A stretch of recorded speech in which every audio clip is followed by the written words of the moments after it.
What are we calling this? Is this just a regular episode, and we're not? Yeah, it doesn't have to be anything. We are not everybody else, but like Nick will have his word salad as a heads up that. But I don't think we need to do that. I'm with you. No. People will just get used to it. They'll be like, you never know what you're going to get with these guys. It's always good. That has been apparent from the first episode. That having been said, I'm Paul. I'm Steve. That's Bob. This is Bob. And this is Check Your Shelf.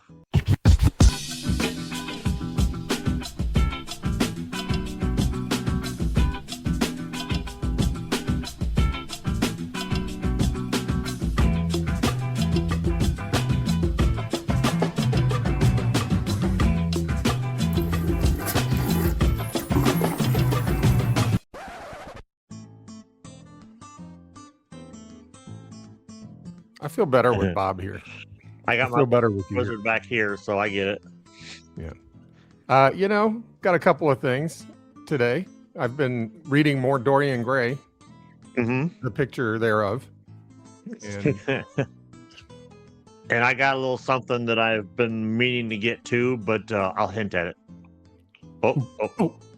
They can hit pause. Yes, I know. Remember how good is your pause game? Well, Gen X pause game is great. Anybody who grew up and was coming of age when On TV first came out has you put your video cassette in. Why didn't we ever think of that? Oh, I don't think we had a VCR, come to think of it. Maybe they weren't invented yet. I don't know. Because you can't pause on TV. That's the problem. But we could have recorded it and paused it right when the little squiggly would stop squiggling. Yeah. The other thing I wanted to mention before I forget.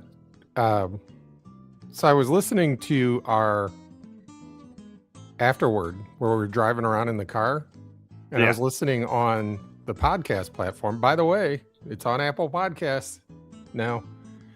I'll put a link down below for anybody that wants to not look at our handsome mugs. I have not looked at Spotify yet. I need to check that. But anyway, so I don't know if we ever submitted to Spotify. They've got some weird rules and stuff. Yeah. And maybe we were like, screw Spotify. We don't like them. But Joe Rogan's probably happy that we're not there, because otherwise he'd lose a bunch of listeners to us. Yes, he would. Right? You can listen to both, I suppose. Anyway, so I was listening to it. I doubt it. And it's a really interesting, you have to know us, and you kind of have to understand the show in order for it to work. And I thought it would be interesting if we start hearing from one of the 3 or 4 people who used to listen to our podcast. If they go, hey, I noticed that one was really cool, where it starts out just with car noises, like getting in a car type noises. And it's complaining about the windshield wipers. Yes. And when it's just audio and no video, it's just really interesting. I think maybe the podcast will find a new life in an expanded audience. We'll see. Oh, that's the hope. You're gonna have to start talking more if you want to be podcast famous. Yeah, he's gonna have to. You got to speak up, Bob. Be your best advocate. People will probably wonder why there's a quack in the thing. Yeah. So anyway, I've read a few more chapters of Dorean Gray. It's good, man. It's one of those books, and I tend to do this fairly frequently with books. I have trouble getting going, like getting into it. And I always think about your favorite creative writing professor who told us during that workshop, you weren't there. The guy who kept me from finishing Dave Doesn't Kill Himself at the end. He always said the first chapter has to be like, it's real clear what this is going to be about and all this stuff. And usually first chapters don't do that for me. Usually it takes me 2 or 3 chapters before I'm like, oh, now I get it. Interesting with this one, everybody knows it. I asked my wife if she had read it. She said no. I said, but you get the gist of what it's about, right? She's like, oh yeah, it's one of those cultural touchstones. Everybody knows about the picture of Dorian Gray. But interestingly, it's not really a Benjamin Button situation. What does Benjamin Button do? Benjamin Button I've never seen it. I don't know why I brought it up. I shouldn't have brought it up. I think he was born old and dies young or something. Oh, okay. Well, that would be great. I would take that. I'd take that deal. I'd get made fun of and aches and pains, and of course, then the hazard would be you're like 7 and you have a heart attack. Yeah, that's true. You gotta be careful there. Hopefully, you make it through your childhood years without dying of some old age disease. Also, if I had been old and wise in grade school, I wouldn't care if they were making fun of me for being like this old man in grade school, because I would know how to handle it. Use my wisdom to. First of all the ladies would want to date me because I would have game. No 7-year-old kid, or 7-year-olds don't date, but no 13-year-old kid has game yet, right? Yeah, but then we're getting into a weird area. Oh, that's a good point. Yeah. You probably have to wait until you're 18 to date. We'll figure it out. It'll be in our next maybe audio drama. Anyway, what was I saying? Oh, this book. The famous thing is the picture gets old, but he doesn't. Mm-hmm. It's not that. It's not really that. I mean, it's kind of that. Like, okay, if that's the only thing you've heard, that's kind of right. But it's, first of all, I've already said it's beautifully written. There's going to be spoilers, by the way, if you're okay with that. Oh, no, go right ahead. They've had 150 odd years to read this thing. Yeah, right. You've had plenty of time, y'all. But if you do want to experience the book for the first time, skip forward some number of minutes. If I'm not holding the book up still, you can start watching again. There'll be no spoilers after I put the book down. Okay. But in case this is the first time you hear me talking about this, basically you've got this painter. His name is Basil or Basel. I don't know how the British say it. They live in London. Basil, Lord Henry, and Dorian Gray are these 3 friends that live in London. They adore Dorian Gray. Everybody that meets Dorian Gray adores him because look at him. Look at that face. Is that a face you fall in love with? Yeah. With golden locks. And the painter paints him and is like, oh, I cannot let this painting, nobody can ever see it in public because it's so good.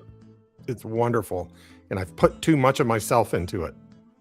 So artists, I think, would love this. I'm trying to get my artist family to read it because I think you would like it. It talks a lot about in high school. We read parts of it in high school. But gotcha. Yeah. And Oscar Wilde, there's a reason people are always quoting him. Like every other page, there's a quote that you could just put out there. Yeah. And Oscar Wilde was a playwright. This is his only novel. And it reads like, I was saying, wow, some of this is really cinematic. I was like, or I suppose theatrical, since it was the late 1800s. And he is a playwright. So, yes. But you could see it. He paints, pun only partially intended, he paints a picture with the way he sets up scenes. And it's not like there were some curtains and there was a chair in the corner.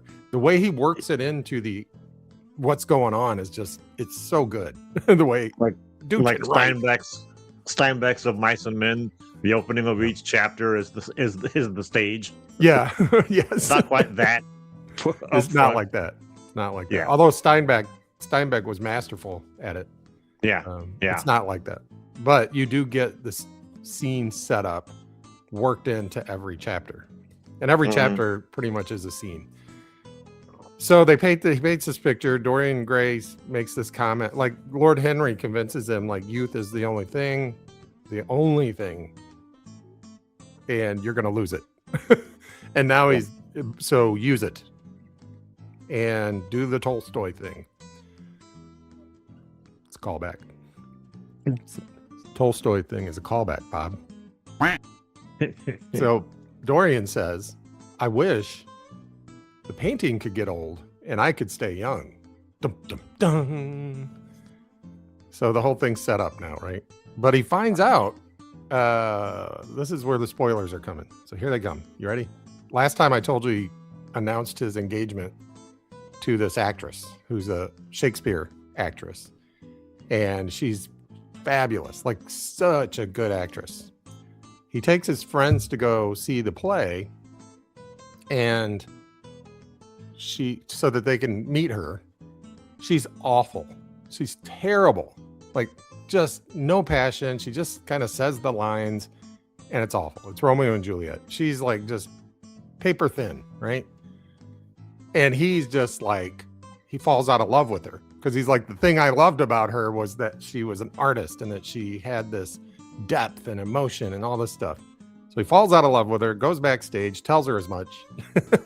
And she's like, well, the only reason I'm not good anymore is because I have real love with you. I'm in love with you now. And now that I have that real love, I don't know. Acting doesn't seem, I thought it was great. Didn't you think it was great that I love you so much? I'm a bad actor now. He's like, no, I don't think it's great. And I'm breaking up with you. So he breaks up with her. And you remember that I already said, I found out she's a tragic character. So you might have guessed, as I did before I even got to it. And I'm sure Oscar Wilde meant for me to guess. She doesn't take it too well. She ends up dying from what I forget what the coroner called it. The coroner called it like from misadventure or something like that because they didn't want to say Death by misadventure. She unalived herself, right? Yeah. So Dorian Gray takes it pretty hard. He doesn't take it pretty hard. He doesn't even know about it until the next, like he gets home from this. Like he does go out and he's like, what he's taking hard is that she changed and he blames her. And he gets back home. He looks at the picture and for the first time, the picture looks different to him. Like the mouth seems like angry and it didn't before. And he's like, what's going on there? And then he puts two and two together and realizes what he did to this girl was horrible.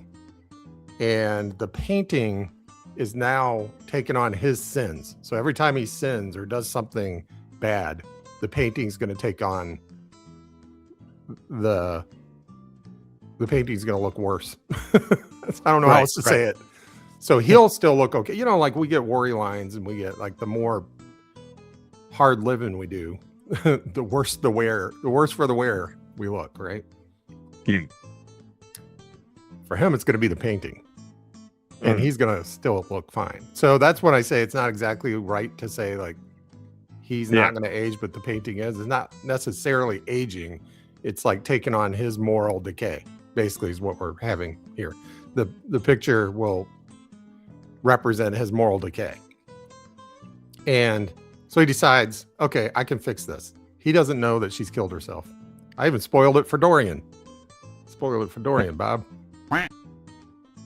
He decides he's going to take her back, and he writes this beautiful letter to her. But then his friend comes over and says, she's gone. He's like, oh no. And his friend convinces him, no, this is a good thing. Lord Henry, who, again, Oscar Wilde felt some of these kinds of ways, right? He goes on this long speech about how I wish somebody had fallen for me so hard that they killed themselves over it. Right? This is a beautiful, you don't realize how lucky you are and how fortunate this is. And this is a thing that's already happened and you don't know what else is going to happen in your life, but this makes you so interesting and fascinating. Somebody loves you so much that you breaking up with them caused them to kill themselves. And it was an actress, a Shakespearean actress. Your love caused her not to be able to act anymore. And she killed herself. How? It's like she lived out Romeo and Juliet or something. And so he convinces Dorian that this is a good thing. And Dorian's like, okay. But he also decides nobody else can see the picture because if anybody else sees the picture, so he hides the picture away in a back room. And he's already foreshadowing another thing because he's talking about his valet, who's basically his butler, you know? Yeah. He's like, what if the butler discovers it? Like the butler can't discover it. And the people that helped him move it into the room, he thinks the butler might have talked to him, and the butler might know where it is now. And I'm sitting there going, ooh, does the moral decay include something happening to the valet? Oh my goodness. So it's definitely gothic, because the decay is starting to set in now. And I'm starting to, like, is he going mad? Is the picture actually changing? I suppose we'll find out. Yeah. I had heard that the original title for this story was Portraits of Moral Decay. See what I did there? I see what you did there. Link down below. The interesting thing about this story is you're 100% right, because from what I remember of it, like I said, we read sections of it in high school. Why we didn't read the whole book, I don't remember. Maybe we did. That was a long time ago. But the average perception of when you tell someone the picture of Dorian Gray, you get so the painting ages and he doesn't. That's all anybody knows about it. But they forget that part, that his painting basically shows how ugly he becomes, because he's basically, like, I think we talked about, he's basically a himbo in the beginning. Looks like it. Yeah. And he's easily swayed. Yes. And he starts doing some terrible shit, and it starts to be reflected. It's a Twilight Zone episode. Really. Yeah, he's an empty vessel. This Lord Henry is... So Dorian Gray starts out as an empty vessel who the painter wants to preserve. Like, it's pristine. Let's not ruin this vessel. Yeah. To which Lord Henry is like, hold my dainty glass of wine with my pinky up and watch what I'm capable of. And he just starts pouring all of his amoral. He's more like amoral. Like, he just starts pouring all of his hedonistic worldview into Dorian. And I'm pretty sure that Wilde gave him the last name of Gray on purpose. That's not just I need a color. Pick a color. Pick a hue. No, because it's a whole morally gray area. There's no way that's not like a symbolism or something. Yeah. This dude is so persuasive, are so good. And Lord Henry is so persuasive that sometimes I'm reading it going, yeah. Like, if I'd read it in my early 20s, I'd be like, oh, Oscar Wilde is trying to suggest a lifestyle and a worldview.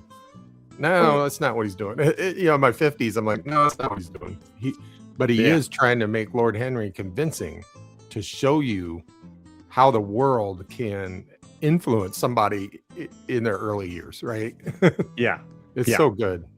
The other thing I discovered is I was using a business card as a bookmark, and I was starting to notice it was separating some of the, it was having an impact.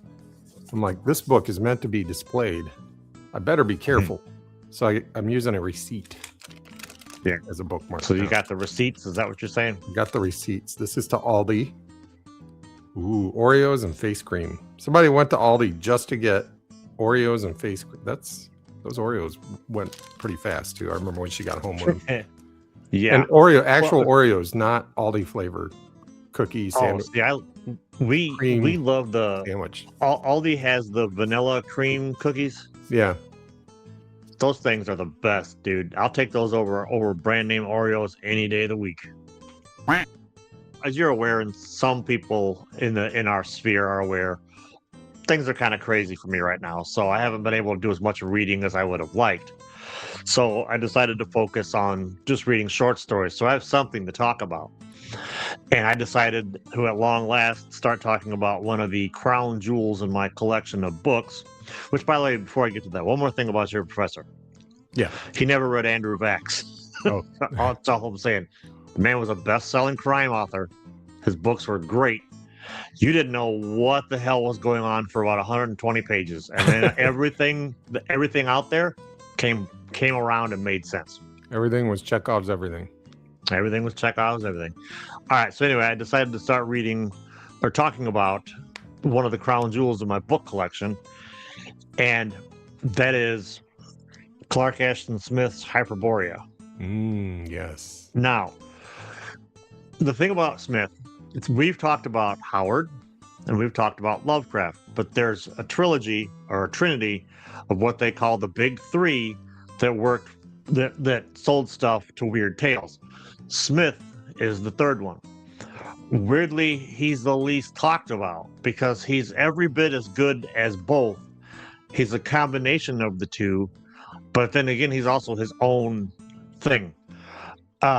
If you imagine the best way I can think of to describe Smith's writing style is if Lovecraft wrote dark, epic fantasy, sword and sorcery fairy tales with wit, like that cracks like a whip, you would have Clark Ashton Smith.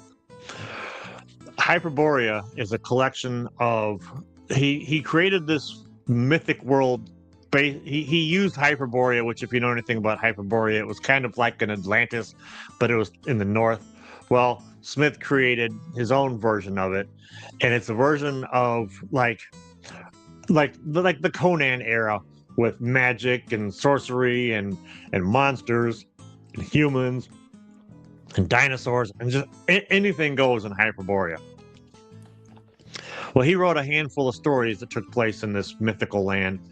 And in like 1971, Lynn Carter, who he was a dubious writer, but he was one hell of an editor. He's one of the guys that kind of botched up those Conan books, like the one that you had, the first one, where they went in and did their own thing with some of the other stories that weren't Conan stories, and then got turned into Conan stories.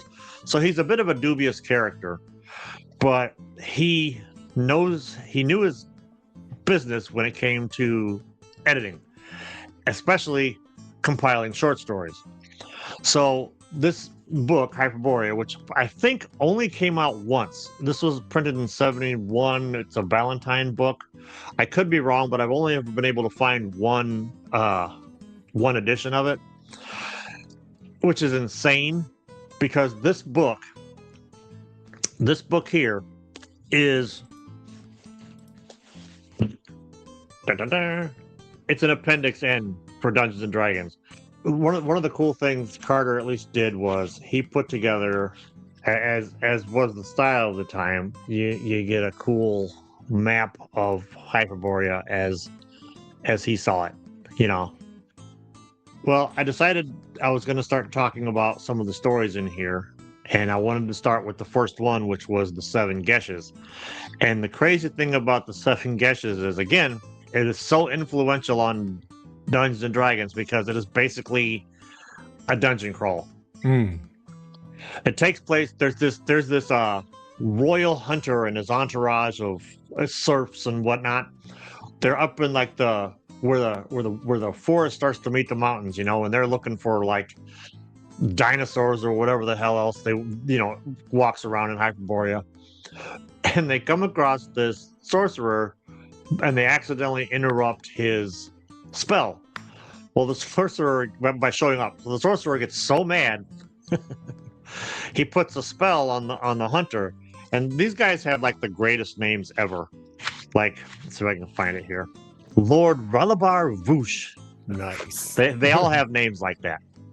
And some of these names I'm not even gonna attempt to pronounce some of the gods and stuff that they run across. But so the sorcerer puts a geish on this hunter, and because he's so mad at him for interrupting his spells, and he's like, I want you to go in that cave, and I want you to find like the spider god, and just tell him that I sent you.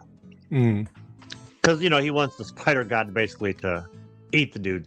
And the sorcerer sends his he's got like this bird dragon familiar that goes with him to kind of lead him along the way. So the hunter comes across the giant spider god, and they the spider god's like, well, I just ate, I'm fine, I don't want you. So the spider god puts a geish on him and sends him forward to the next monster in the cave, and it just goes deeper and deeper and deeper into the earth. And every single time he comes across he runs into these like lizard people who do all these like alchemical experiments to create poisons and stuff, and they use like human body parts for their chemicals and their spells and stuff. And they're like, well, we already got one. So I'm going to put a geisha on you and send you off to the next guy.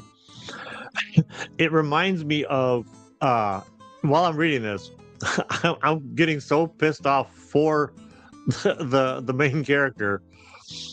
It started to read like, you remember on Sesame Street when Grover was the waiter and the guy would like want the bowl of soup and he'd bring out the bowl of soup and it wouldn't be the right kind of soup and then he'd send him back into the kitchen and and after a while Grover's just getting so like frustrated and crazy. That's what this reminds me of. It's like it's like Grover trying to give the dude soup.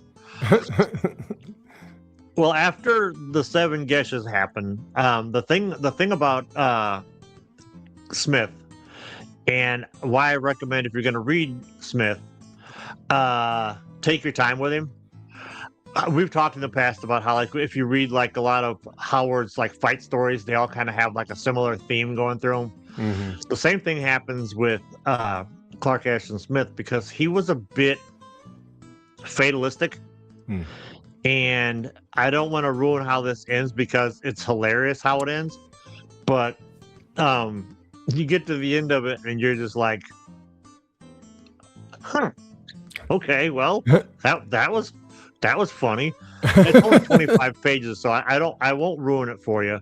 But the guy's prose, oh my God, Steve. What you can do, because this book is kind of hard to find. I found it this is the only copy I've ever found in the wild, and I found it at my local bookstore. Wow. And I paid a little bit more for it than I would have liked. But I wanted it that day. And I knew like, if I put it back, I was never going to see it again. Oh yeah, and it's got a cool, like, this is the first story. This is the 7 geishas. Because here's your dude, down here's the spider, there's the bird, there's the dude, and it wraps around. So you can see him like leaving, coming through the cave. It's a great cover, but it's kind of hard to find. And when you do find a copy of it, it's usually pretty pricey. But that having been said, yeah, Penguin has this Dark Idolion and other fables, other fantasies. It doesn't have the Hyperborean Cycle in it, but it has a crap ton of really good stories. And you can get this. Cover price was like $16. So, and it's a good chunky boy. And it's like all Penguins. It's packed. Are all Penguins packed, Bob?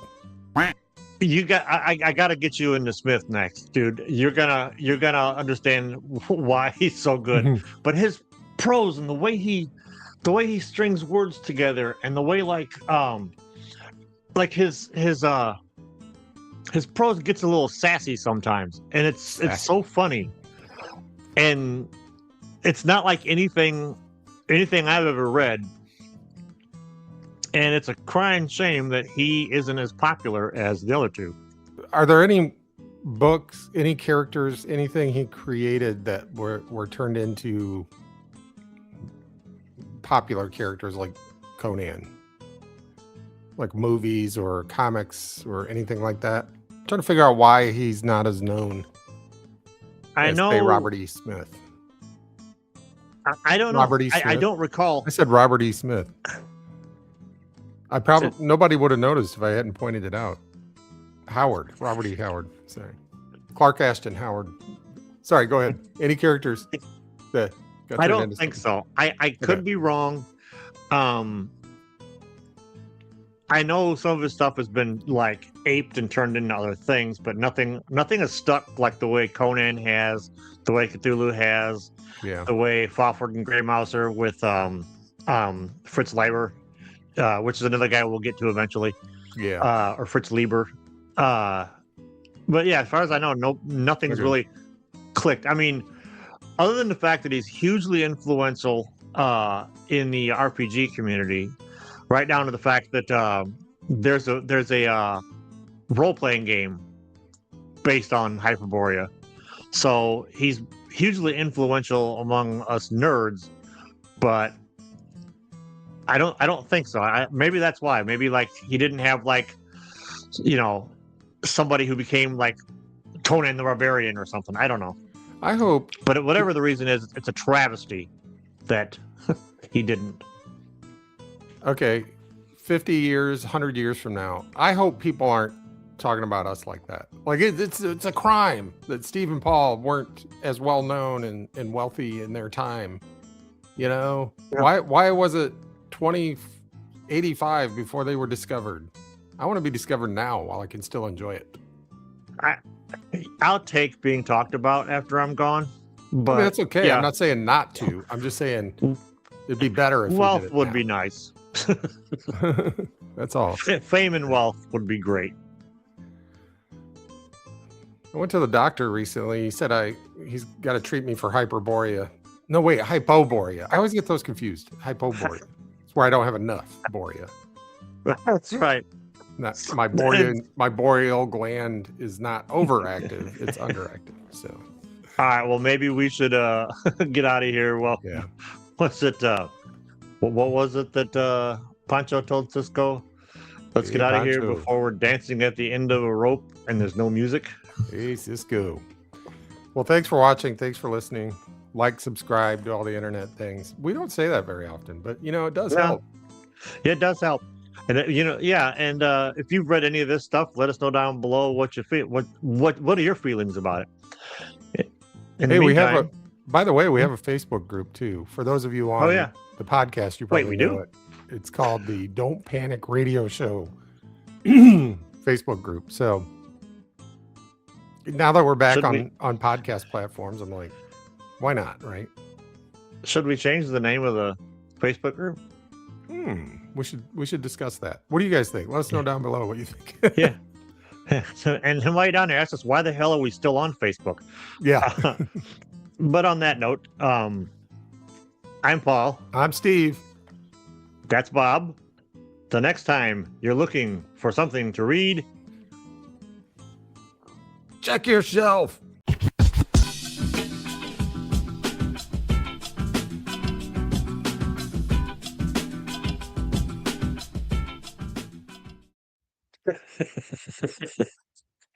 Good job, Bob. He likes to be a part of things.